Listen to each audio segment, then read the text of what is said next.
So, as I mentioned, it's really important to understand the why behind the diversion. So I think it's really important to have an education program that focuses on raising awareness of substance use disorder, since this is one of the main reasons people divert, making sure they understand what the signs and symptoms are of substance use disorder, and also what it looks like when an individual may be diverting. What I find oftentimes is people say, oh, I know what it looks like if it's happening, but they really don't until it's too far down the path.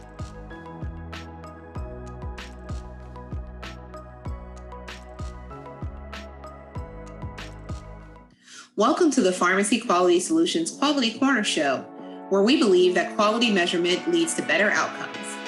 Let us become your go-to source for all things related to quality and medication use in healthcare. We will hit on trending health topics as they relate to performance measurements and find common ground for payers and practitioners. We will discuss how the Equip platform can help you with your performance goals, and we will also make sure to keep you up to date on pharmacy quality news. So buckle up and put your thinking cap on. The Quality Corner Show starts now.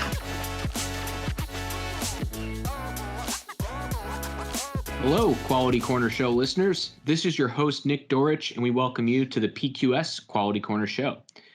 This April, we are tackling the issue of opioids as Drug Take-Back Day 2021 is scheduled for Saturday, April 24th. This is a great day that many community pharmacies work in coordination with local law enforcement to help patients get rid of unused and expired medications from their homes in a safe and effective way. This also ties into our topic for today, which is going to be about drug diversion. Controlled substances such as opioids ideally are prescribed by a provider and filled by a pharmacist and given to the patient with specific instructions and education about that medication. Yet, if healthcare providers mishandle, steal, or tamper with these medications, drug diversion occurs. It's important to promptly report to law and other enforcement agencies if you as a provider see this happening at your place of work, whether it be in a pharmacy, hospital setting, or anywhere. Now, before we dive deeper into this topic, I'd like to introduce our guest for today, Heather Ferguson, PharmD, MS, BCPS, who just happens to be a drug diversion prevention specialist at UW-Medicine. Hello, Nick. Nice to meet you. Well, Heather, welcome to the show. And this is a great opportunity for our listeners to learn more about drug diversion prevention specialists and the role they play in the healthcare system. But first, we'd like to get a bit more background from you. So I'll let you take it away and provide some of your experience as a pharmacist. Certainly. And thanks for having me today to speak with you. So I started my career in healthcare many moons ago as a paramedic. At the time, I was working 24 hours on and 48 hours off. So I started picking up shifts at the local hospital on my days off. During one of those shifts, I ended up meeting one of the pharmacy managers who talked me into picking up some shifts as a pharmacy technician. I really liked the work. I also ended up getting a German Shepherd puppy from that manager as well. So I'm not quite sure if that was considered a bribe to come and work for her or not. But after about a year of working in the pharmacy, I actually ended up enrolling in pharmacy school at the University of Georgia, where I earned my PharmD degree. And then after pharmacy school, I moved out here to Washington, where I've had the opportunity to gain experience in both the inpatient and ambulatory care settings. So in my early years, I worked in an outpatient pharmacy, and then I also did an ambulatory tribal clinic setting. And then for my inpatient work, I worked several years as a graveyard shift pharmacist before transitioning over to a clinical pharmacist in neurocritical care here at our level 1 trauma center in the city. I have to admit, the patient load and work required for the neurosurgery service really resulted in some burnout. So that's when I transitioned over to more administrative roles. I had a passion for patient safety, as I'm sure most of us do. So I started working as a medication safety pharmacist, which I did for about 5 years. And during that time, I also ended up earning my master's in patient safety leadership. And then, most recently, I've been working as a drug diversion prevention specialist and program manager here at UW-Medicine in Seattle, Washington. And my current role is a system-wide role that covers 4 hospitals, a flight medic service that has 8 bases located in Alaska and Washington, and then several neighborhood clinics. Thanks for that introduction, Heather. And it's very interesting. Pharmacists, we count by 5s, and you had at least one set of 5 different roles or jobs you've had in your career. And I'm sure we can make an episode out of each and every one of those. But we're going to focus on your latest role and the part of drug diversion. Now, before we jump into the meat of our episode today, I want to provide a quick rundown for our audience on how this works.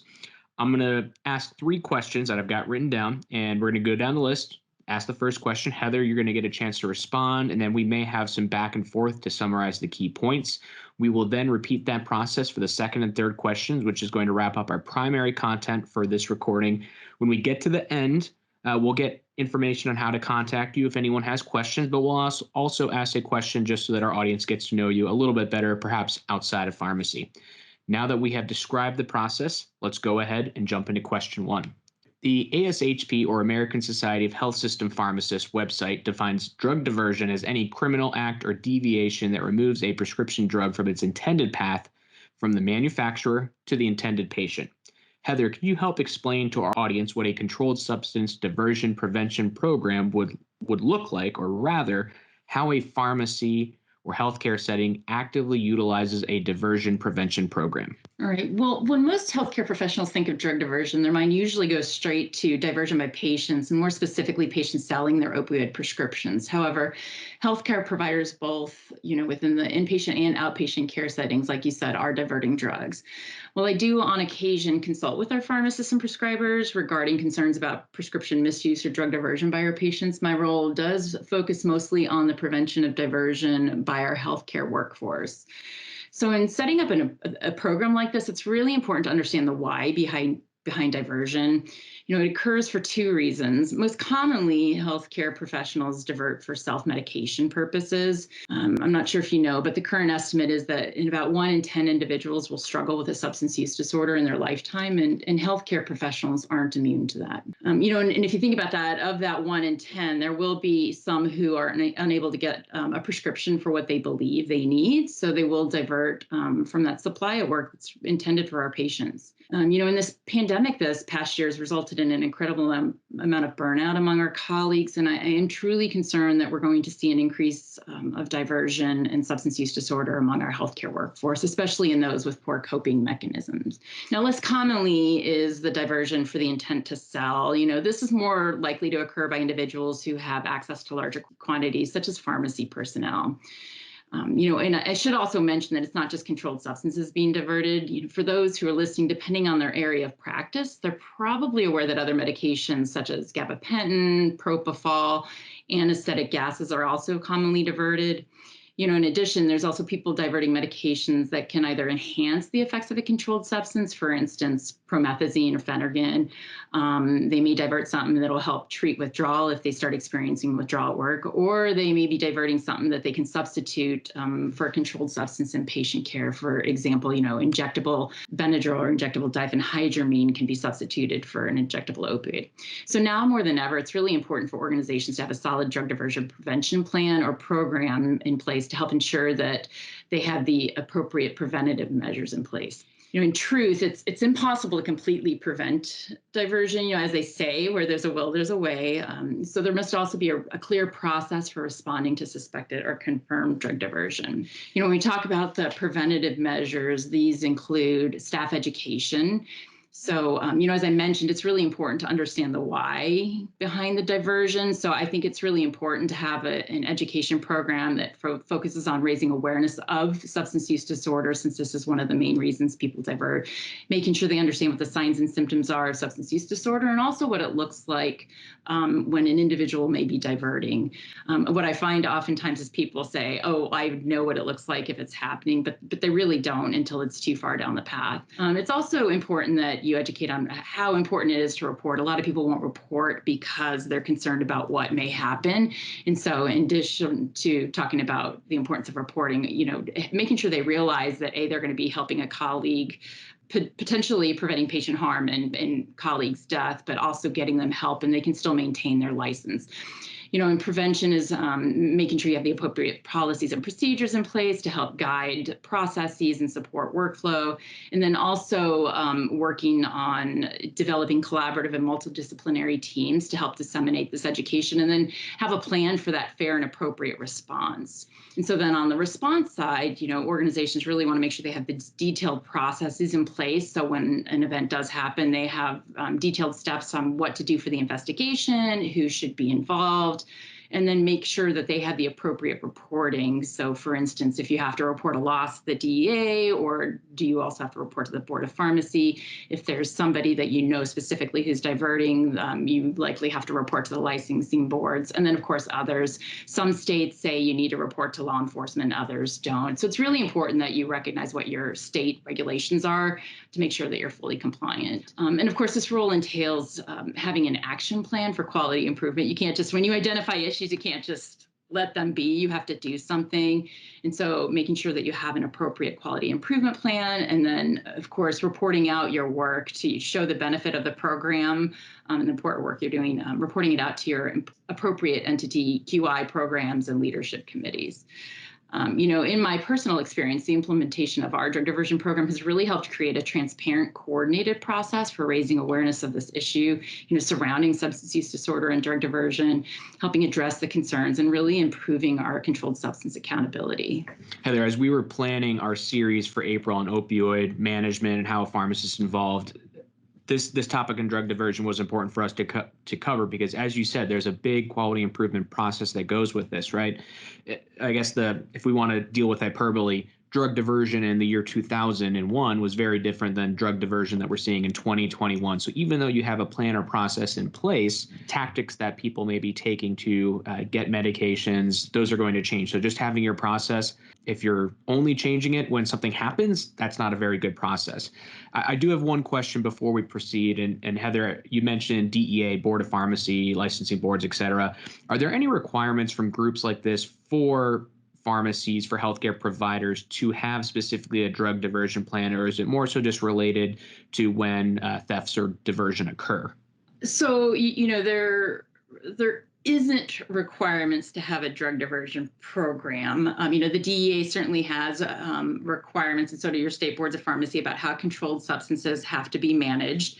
A lot of that falls on the pharmacy, the director of pharmacy's license, and your pharmacy's DEA license. But it's really important. I think that having, I think the Joint Commission and other accreditation committees will say that you should have a plan in place and you should have this program, but it's really, if you don't have it, it's hard to kind of meet all of these requirements.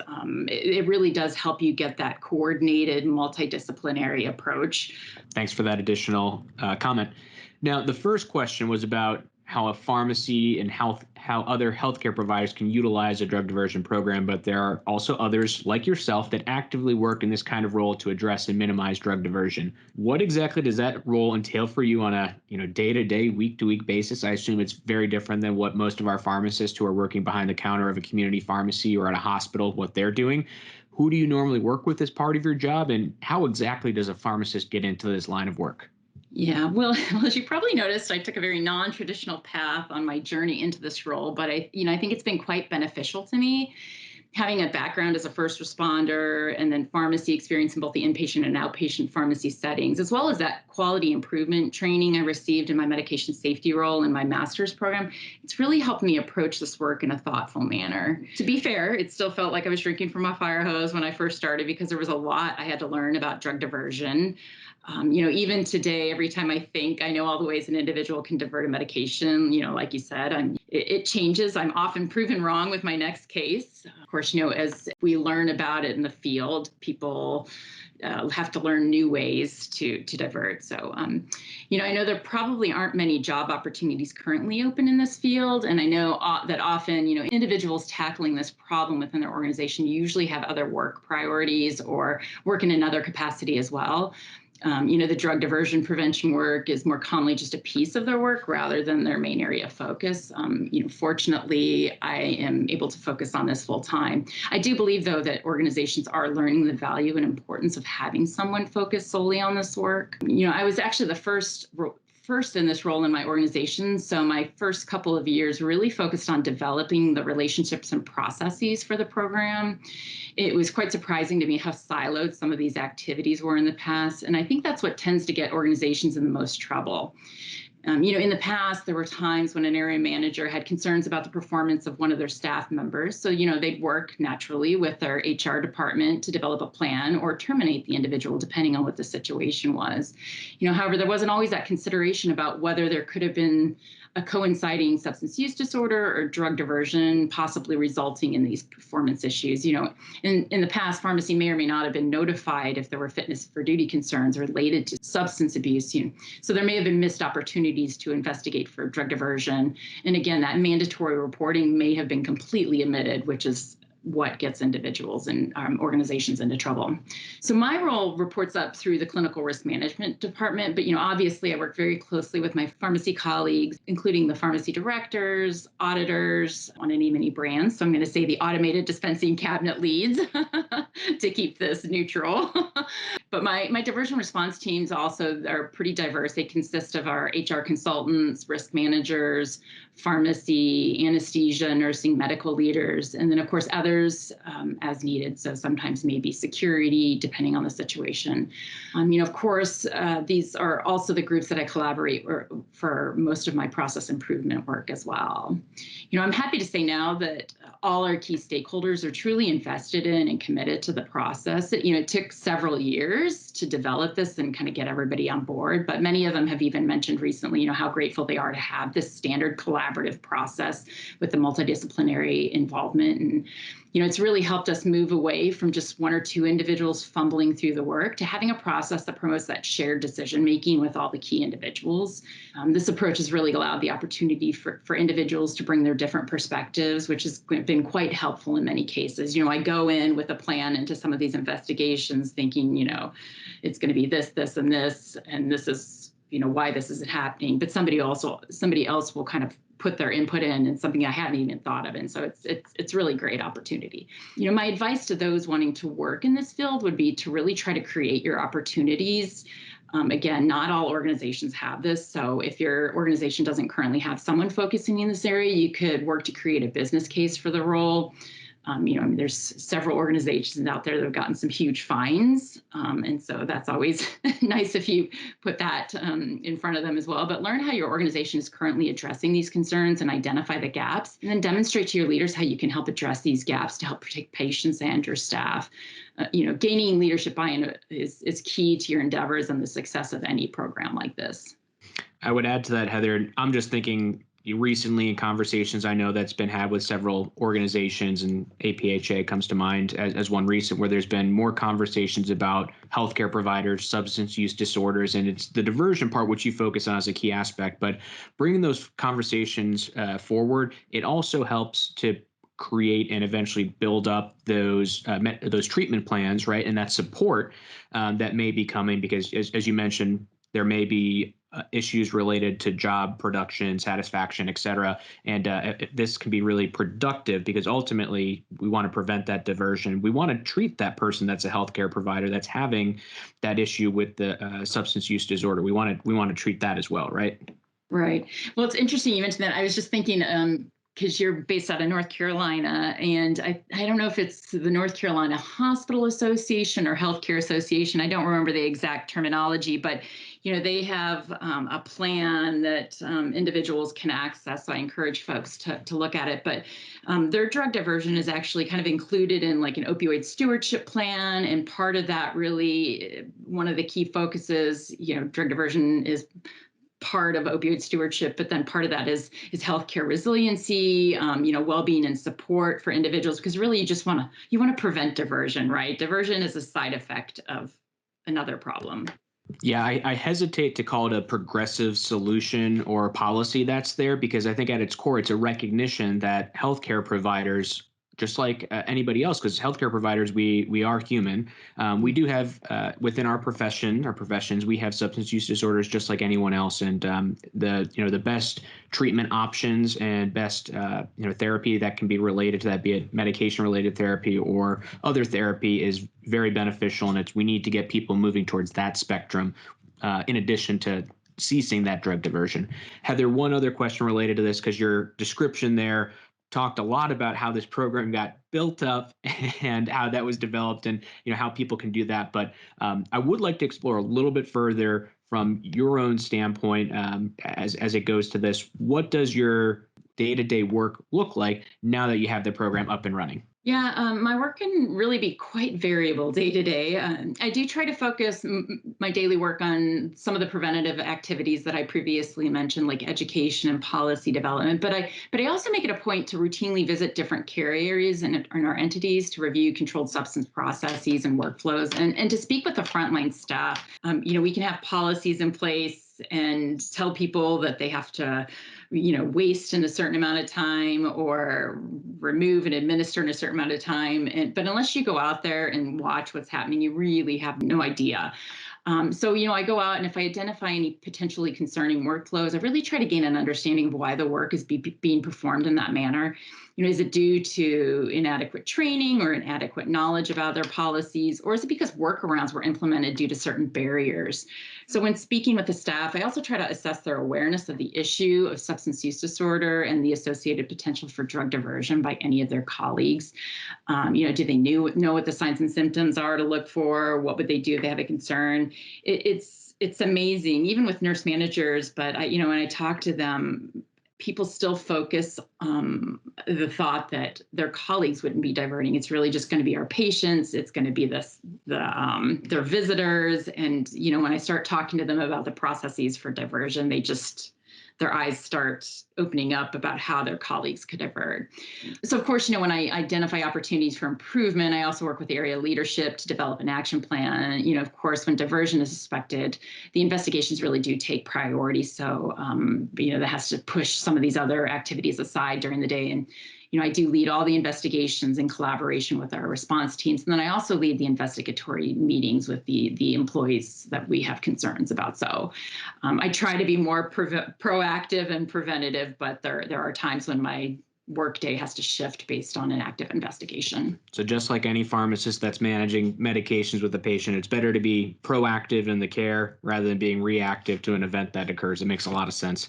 I do want to get to our final question here in our series, Heather, and this has been the focus: healthcare providers, drug diversion at healthcare facilities, et cetera. But we did mention at the beginning Drug Take Back Day, and that's more of a patient facing type of event.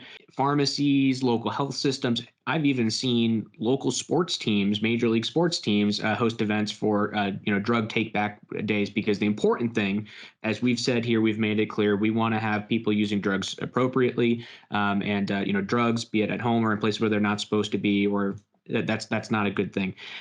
So what do you think about these types of events, and what do you think about the role for health that there is for healthcare providers in promoting such events? Yeah, I actually started asking myself, about a year or two ago, why do we still have this? But then, I think this is actually a great question, because I realized whenever these annual events come up, it's really a great opportunity for us to educate our community about medication misuse and the importance of safely disposing the medications to prevent misuse by their family, friends, others in the community. And it really allows us the opportunity to highlight the fact that these take-back units are available in many pharmacies to allow for safe disposal any day of the year. Again, this past year, the pandemic, mental health crisis, we know that addiction is increasing, substance use disorders increasing, the teens' mental health. So if any unused drugs in the house, I don't think people always recognize that there's a potential for anybody to take them if somebody comes over for dinner. So I think, again, great opportunities to continue that education. Yeah, thank you, Heather. I think it's a great point. I remember this was when I was back in pharmacy school, but I was getting my wisdom teeth out, and I was prescribed a C2 with the pain management if necessary, a very small amount. But I remember my oral surgeon at that time saying, hey, if you don't use the medication, what you should do is, find your nearest pharmacy that has a, drug take back or something else like that, because it's a C2. Obviously, there may be more restrictions on that. But I was so excited to hear that healthcare provider noting that, and it's important for us to all remember to make sure we're providing that counseling point when applicable. Now, Heather, I do want to thank you again for joining us on the Quality Corner show today, and for sharing a bit about your role in the Drug Diversion Prevention Specialist role at UW-Medicine. It's always good for us to learn about many different options and paths that pharmacists can take, and the different ways in which they help improve healthcare. And We talked a lot about quality improvement plans and action plans today, so that also keeps with our focus on the Quality Corner show. But we do want to move or transition to a topic that gets to know you a little bit better, and perhaps not specifically related to pharmacy, but of course, like many things in life, there's aspects of our job and personal life that overlap. So I do want to talk about something you already referenced, and that's dogs. Like many guests on our show, you seem to be a big fan of our canine friends, and like many of our guests, they're also fans of dogs. So what elements of being a dog mom help you, your professional life, your work as a pharmacist, or just otherwise? Yeah, I actually just gave a presentation to some students the other day, and I had recorded it last year, and I forgot that I had a picture of my dog on the very first slide. And they're like, "Oh, we loved your dog." I had to go back and look at it. So I've actually raised and fostered many dogs in my lifetime, and several with significant medical conditions. And I have to say that all of these experiences have really helped me develop patience, more patience and compassion. It's taught me the importance of resilience, because that can be really hard at times. And then as oddly as this may sound, it's helped me increase my communication skills. No, I do not speak dog, but just like people, all dogs communicate differently, and it's really important to be able to figure out what motivates them. I'm not sure how many listeners have to do annual training with their employers, but this is often how education is disseminated in large organizations that I've worked with. And so, the only problem with this is that folks often quickly click through all of the learning modules just to get it over with. I have to say I've done it myself. So, when I'm creating my education about this topic, I always have to consider who my audience is and determine what it is that will motivate them to be thoughtful in their participation, whether it's an online module or an in-person training. Additionally, it also helps because I have to lead these investigatory meetings with individuals suspected of diverting. And, I have to say this certainly isn't a skill that I learned in pharmacy school. So I've really had to strike the right balance during these meetings, remembering that most of these individuals divert for the purposes of self-medicating. It's important to bring an appropriate amount of compassion to the questioning. As it comes to patients, my current pup Maggie has been really helping me with this lately the past few weeks. Since the weather's been nicer here lately, I've been out working in my yard, pulling weeds and planting new bulbs. And in her effort to be helpful, she's been digging in the dirt right alongside me. Unfortunately, though, she's been digging up my newly planted bulbs and not the weeds. And I may have uttered once or twice under my breath, "Serenity now!" Those of you who are Seinfeld fans will understand that reference. So clearly, I still have some work to do on my patients. Oh, I think you're in good company there, Heather. And for those of you that aren't familiar with that episode, I believe that's the actual title of that said episode of Seinfeld from season 9 towards the end of that show. But it's a great point. And, again, like a reference, we're all human, even for us as healthcare providers. So it's important for us to always be learning, trying to find our blind spots and addressing that. I certainly, as a dog owner myself, dog parent myself, I certainly find that more often than not, it's the animals that test my patience, and it really becomes clear on how you communicate with them, kind of set those expectations, and that really becomes a good way to help us learn along the way. Now, Heather, actual final question for you, and again, we appreciate having you on the show. Now, if one of our listeners wants to reach out and wants to learn more from you about drug diversion prevention programs, or if they've got other questions, how can they contact you? Yeah. So first of all, thank you again for this opportunity, Nick. People are more than welcome to reach out to me via email or connect with me on LinkedIn. However, before we go, I want to make one last comment before we conclude. It's important for everyone to recognize that addiction is a disease and a current public health crisis. Drug overdoses are killing more people than breast cancer, guns, and motor vehicle accidents combined. Overdoses are the #1 cause of accidental death in our country right now, and this tragedy has only worsened during the COVID pandemic. So if you or someone you know is struggling with a substance use disorder, know that help is out there. We really need to decrease the stigma associated with this condition and work with those struggling to assist them in getting help they need. Most states do have alternative to discipline programs where healthcare professionals can get help and still maintain their license. So I encourage you to look at what your state offers. While you may never need to utilize the services of one of these programs, the odds are that you will know somebody who who does at some point during your career. And then finally, if you haven't already, make it a priority to develop your resilience skills and healthy coping mechanisms. This will go a long way in helping reduce your chance of developing a substance use disorder. Heather, thanks for one, sharing the contact information, and two, thanks for putting the exclamation point on our talk here today. Certainly, we want to make sure that the clear point that we have for this discussion is that drug diversion, it's something that does happen. Opioids and other medications can be powerful medications to help people treat some issues and medical issues that they may have, but they're also very powerful medications that can have some negative effects, and we want to be doing our best to address those items. We are patient care providers, and that comes first and foremost. So Heather, thanks for providing those details. It was really a great way to close this episode. And for our listeners, we're not going to be done talking about opioids just yet. So make sure you tune in again next week as we continue this conversation around these medications and how it is involved with pharmacist involvement. Make sure you also subscribe to the podcast. And if you have questions or topics, please let us know. You can message us or DM us at info@pharmacyquality.com, or you can DM us on Twitter @pharmacyquality. With that, I appreciate you listening to the Quality Corner Show. And there is one final message from the PQS team. The Pharmacy Quality Solutions Quality Corner Show has a request for you. Our goal is to spread the word about how quality measurement can help improve health outcomes, and we need your help in sharing this podcast to friends and colleagues in the healthcare industry. We also want you to provide feedback, ask us questions, and suggest health topics you'd like to see covered. If you are a health expert and you want to contribute to the show or even talk on the show, please contact us. You can email info@pharmacyquality.com. Let us know what is on your mind, what we can address, so that you are fully informed. We want you to be able to provide the best care for your patients and members, and we wish all of you listeners out there well.